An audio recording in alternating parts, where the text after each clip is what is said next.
कोई देश चमका करके दूसरों को प्रभाव में ला करके ये करना चाहते हैं कि हम इतना मजबूत हैं, कोई ज़्यादा सीट चाहिए तो उनको मुबारक हो। हम लोग अनुशासित पार्टी हैं, हम अनुशासन में रहना चाहते हैं। 2024 के चुनाव में कहा गया था जीतन मांझी को कि मांझी जी 2 लोकसभा का सीट और 1 राज्यसभा का सीट आपको देंगे, इसको पत्थर का लकीर मान लीजिए।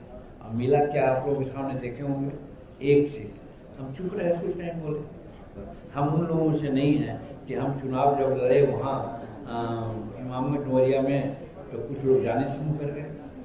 देखिए, जो अपने को ताकतवर समझते हैं वो दुनिया को दिखाने के लिए वो कुछ कुछ बोलते हैं, लेकिन जो ताकतवर होता है कुछ नहीं बोलता है। वो समय पर आने पर वो अपना वो काम कर लेता है। केंद्रीय मंत्री चिराग पासवान 243 सीट पर चुनाव लड़ेंगे। इस ऐलान के बाद देखिए बिहार में सियासी बवाल मच गया और केंद्रीय मंत्री जीतन राम मांझी से जब सवाल पूछा गया तो कह रहे हैं कि हमारी पार्टी अनुशासित है, लेकिन कुछ लोग दे चमकाकर दबाव बनाना चाह रहे हैं। लेकिन हम लोग चाह रहे हैं कि एनडीए में रहे। हमें क्या कहा गया, लेकिन मिला क्या? लेकिन उसके बावजूद भी हम लोग अनुशासित में रहे और चुप रहे। लेकिन कुछ लोग हैं जो दे चमका करके ज़्यादा से ज़्यादा सीट लेना चाहते हैं। हम अपनी ताकत दिखाते हैं, लेकिन कुछ लोग अपना जो है इधर उधर से ला करके प्रभाव दिखाना चाह रहे हैं। और भी क्या कुछ कह रहे हैं केंद्रीय मंत्री जीतन राम मांझी, सबसे पहले आप वो सुन। देखिए, जो अपने को ताकतवर समझते हैं वो दुनिया को दिखाने के लिए वो कुछ कुछ बोलते हैं, लेकिन जो ताकतवर होता है कुछ नहीं बोलता है। वो समय पर आने पर वो अपना वो काम कर लेता है।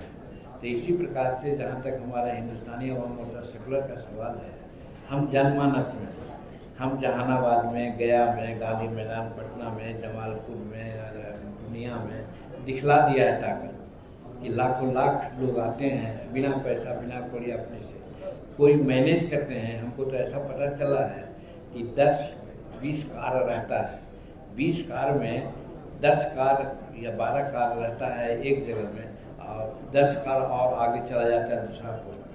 यहाँ पर जिंदाबाद जिंदाबाद जिंदाबाद होता है, लगता है बहुत है। फिर वो आगे बढ़ते हैं तो ई जो है फर्स्ट वाला वो चला जाता है 3rd पॉइंट पर, और 2nd पॉइंट पर जिंदाबाद जिंदाबाद। ऐसा हम लोग नहीं करते हैं, भरोसा हम लोग नहीं करते हैं। समय आएगा तो हम लोग दिखला देंगे कि जनता का क्या हम लोगों का समर्थन है। और हम लोग अनुशासित पार्टी हैं, हम अनुशासन में रहना चाहते हैं।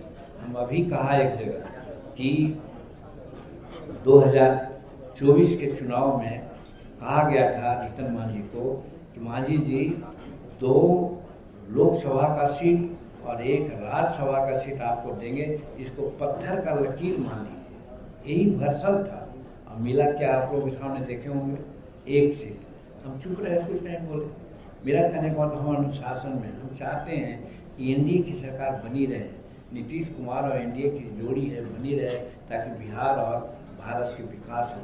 कोई देश चमका करके दूसरों को प्रभाव में ला करके ये करना चाहते हैं कि हम इतना मजबूत हैं, कोई ज़्यादा सीट चाहिए तो उनको मुबारक हो। हम वो नहीं चाहते हैं।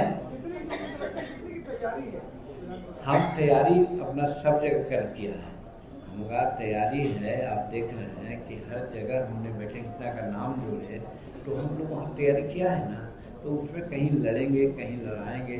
एनडीए को वोट ज़्यादा मिले, एनडीए की सीट ज़्यादा मिले, मेरा प्रयास यही होगा। हम उन लोगों से नहीं हैं कि हम चुनाव जब लड़े वहाँ इमाम डोरिया में तो कुछ लोग जाने से मुँह कर गए। हम उसमें से नहीं हैं। हम सीधे जाएंगे कि एनडीए को वोट दीजिए और जिताइए एनडीए को।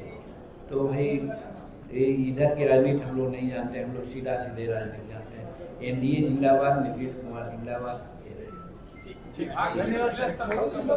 तो आपने सुना जीतन राम मांझी को चिराग पासवान को जमकर सुनाया है। 243 सीट लड़ने पर भी खूब बोल रहे हैं। वहीं कह रहे हैं कि हमारी बहू चुनाव लड़ी थी इमामगंज से, लेकिन प्रचार करने नहीं गए, कोई प्रभाव नहीं पड़ा। अब वो लोग चुनाव 243 सीट पर अगर लड़ना चाह रहे हैं और दे चमका कर चाह रहे हैं एनडीए में ज़्यादा सीट मिल जाए, तो देखिए आने वाले वक्त में पता चलेगा। और हम लोग अपनी ताकत दिखा चुके हैं, पटना में हो, जहानाबाद हो, तमाम जगह हम अपनी ताकत दिखा चुके हैं। और हमारे साथ जो लोग आते हैं वो बिना पैसे पर आते हैं। कमलेश कुमार, लाइव बिहार, पटना।